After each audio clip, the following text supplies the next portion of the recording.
Cris, convulsions, bave, perte de connaissance, cette mère les vit au quotidien à chaque crise d'épilepsie de son fils. Né d'une grossesse gémellaire, l'un des jumeaux a manqué d'oxygène à la naissance, d'où est partie sa crise d'épilepsie. Pendant l'accouchement, lorsque le premier est sorti, lui il est sorti un peu irrité, puis il n'a pas pleuré. Les crises ont commencé à l'âge de 1 an, 6 mois. Et comment ça s'est présenté? Bon, la première fois, c'était dans la journée, environ de midi. Il est tombé, il a commencé à convulser, puis il a commencé à baver. Donc les grands-parents avaient dit que c'était les maladies d'oiseaux. Puis bon, après ça, on est parti à l'hôpital, puis on est revenu à la maison. On dit que c'était un palud, puis c'est fini. L'épilepsie est une maladie neurologique qui se caractérise par un fonctionnement anormal de l'activité du cerveau. La personne atteinte d'épilepsie peut tomber et éprouver des contractions musculaires et convulser. Elle va se manifester par des signes cliniques. Ce qu'on connaît, c'est la grande crise. Antérieurement, on parlait des crises grand mal. Dans les techniques, on parle de maladie de l'oiseau. La personne pousse un grand cri, elle tombe et puis elle est agitée avec les secousses des membres. Ça, c'est la crise la plus importante qu'on connaît. Et sinon, les manifestations sont très nombreuses en fonction du territoire du cerveau qui est en crise. C'est un problème de décharge électrique. Il existe 3 catégories d'épilepsie que sont les épilepsies secondaires ou symptomatiques liées à une lésion cérébrale, les épilepsies idiopathiques, souvent liées à une prédisposition génétique, et les épilepsies cryptogénétiques, dont les causes restent inconnues. Ce sont plus de 50 millions d'épileptiques dans le monde, soit 5% de la population mondiale. En Côte d'Ivoire, ce chiffre est de 7%. La maladie est plus fréquente dans les pays en développement et les plus touchés sont les enfants et les personnes âgées.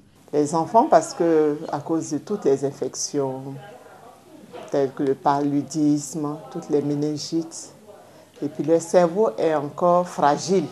Et puis les personnes âgées, vous savez que les personnes âgées, hypertendues, diabétiques, ils font des accidents vasculaires cérébraux, ou bien ils ont des tumeurs, ils ont des cancers du cerveau, et ces personnes-là. Mais c'est surtout chez les enfants, c'est plus marqué. Les taux peuvent aller en Afrique, ou bien dans les autres pays en développement, où les taux peuvent être supérieurs à 10%, et même voire plus.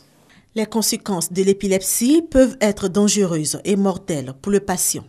L'épilepsie en soi ne tue pas. Mais les conséquences de l'épilepsie peuvent tuer. Parce que vous savez que dans la grande crise, par exemple, l'enfant a la respiration bloquée. Il ne respire pas. Alors, si la crise se répète ou elle se prolonge pendant longtemps, le cerveau va manquer de son oxygène, de son glucose. Et là, si la crise se prolonge, elle peut tuer. Pour cela, il existe plusieurs traitements afin de réduire les risques, voire guérir la maladie. Il y a plusieurs types de traitements. Il y a les anciens médicaments. On a 4 classiques qu'on avait ici, accessibles parce que peu coûteux. Et puis, de plus en plus, il y a des nouveaux médicaments qui ont été fabriqués avec le développement de la science. On connaît maintenant la physiopathologie et on essaie de bloquer ces crises sur le plan physiopathologique.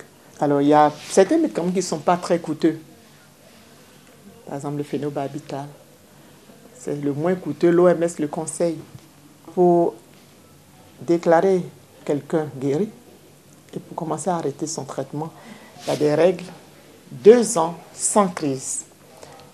Quand on met le traitement, si la personne a passé 2 ans sans faire de crise, alors on commence à diminuer, on n'arrête pas brutalement, jamais. On diminue progressivement jusqu'à déshabituer son cerveau de ce médicament. Toutefois, des préjugés existent sur la maladie, notamment la contamination. Nombreux sont ces personnes qui pensent que l'épilepsie est une maladie contagieuse, d'où la stigmatisation des épileptiques. À ce propos, le professeur rassure. S'il y a quelque chose à retenir, c'est que la crise d'épilepsie, l'épilepsie n'est pas contagieuse, parce que ce n'est pas une infection pour contaminer. C'est une décharge électrique, c'est un court-circuit qui se passe dans la tête de la personne, soit peut-être parce qu'elle a fait une maladie, soit parce qu'elle a une lésion. Le cerveau a souffert, il a laissé une lésion, une cicatrice quelque part. Et ça se passe dans la tête de la personne, mais pas dans la tête de celui qui va le toucher. Donc on peut manger avec un épileptique, on peut manger dans la même assiette, avec les mêmes verres, les mêmes assiettes, les mêmes cuillères. Depuis le début de son traitement, cet enfant va de mieux en mieux et les crises sont devenues moins fréquentes. Aujourd'hui, il mène une vie presque normale. Aujourd'hui, ça va. On dit pendant 2 ans. Si on suit bien le traitement, il sera guéri.